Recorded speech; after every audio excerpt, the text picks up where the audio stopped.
भगवान श्री कृष्ण, जो स्वयं विष्णु के 8वें अवतार माने जाते हैं, उनका जीवन और मृत्यु दोनों ही दिव्य और रहस्यमय घटनाओं से भरे हैं। महाभारत युद्ध के बाद श्री कृष्ण ने पांडवों को धर्म की स्थापना और अधर्म के विनाश के लिए मार्गदर्शन किया, लेकिन यदुवंशियों में धीरे धीरे अहंकार और कलह बढ़ने लगी। इस कलह के कारण द्वारका नगर का नाश होने की भविष्यवाणी स्वयं श्री कृष्ण ने ही की थी। वन में ध्यानमग्न भगवान श्री कृष्ण के पैर के तलवे को एक जरा नाम के शिकारी ने हिरण समझकर तीर मार दिया। जब जरा ने उन्हें पहचान लिया तो वह पश्चाताप करने लगा। श्री कृष्ण ने उससे सांत्वना दी और कहा कि यह घटना उनकी लीला का हिस्सा है। तीर लगने के बाद श्री कृष्ण ने अपना देह त्याग दिया और वैकुंठ को प्रस्थान किया। श्री कृष्ण का शरीर दिव्य था। उनकी मृत्यु के बाद उनके पार्थिव शरीर को अग्नि में अर्पित किया गया, लेकिन उनका हृदय बच गया। इसे जल में प्रवाहित कर दिया गया। यह हृदय कालांतर में भगवान जगन्नाथ के अवतरण का कारण बना। कालांतर में अवंती नगर के राजा इंद्रद्युम्न भगवान विष्णु के परम भक्त थे। वे हर समय भगवान के दर्शन की अभिलाषा रखते थे। उन्हें भगवान विष्णु के नीलमाधव स्वरूप के बारे में पता चला, जो नीलाचल पर्वत में पूजा पाते थे। राजा इंद्रद्युम्न ने अपने पुरोहित विद्यापति को नीलमाधव की खोज के लिए भेजा।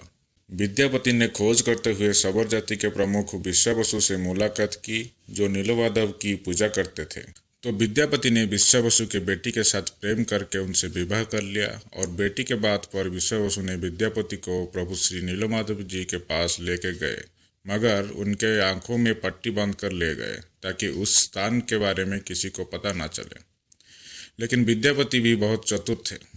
वो जब जा रहे थे, साथ में कुछ सरसों के बीज अपने साथ ले गए और जाते वक्त रास्ते में उसको डालते गए। फिर विद्यापति ने अपने राज्य में लौटे और राजा इंद्रद्युम्न को सारी बात बताई।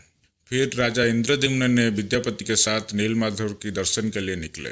तब तक वो सरसों की बीज सरसों के पेड़ में बन गई थी, तो राजा ने उस सरसों के पेड़ को फॉलो करते हुए उस स्थान पर पहुंच गए। परंतु जब राजा इंद्रद्युम्न नीलमाधव के दर्शन के लिए पहुंचे तो भगवान ने अपने स्वरूप अदृश्य कर लिया।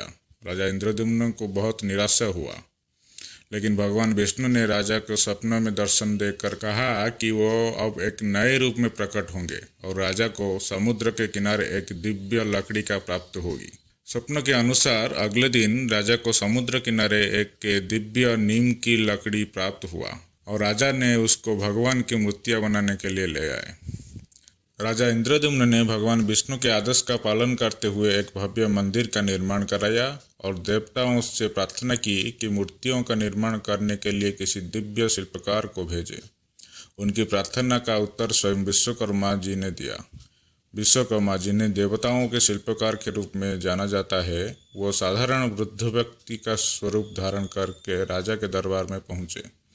उन्होंने मूर्तियों को बनाने का दायित्व स्वीकार किया, लेकिन एक शर्त रखी।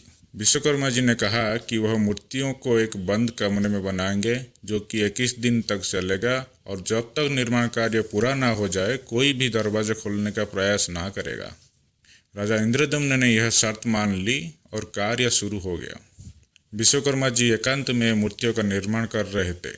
प्रारंभ के समय में मूर्तियों को तराशने की आवाज़ें आती रही, लेकिन 15 दिनों के बाद वह आवाज़ें बंद हो गई।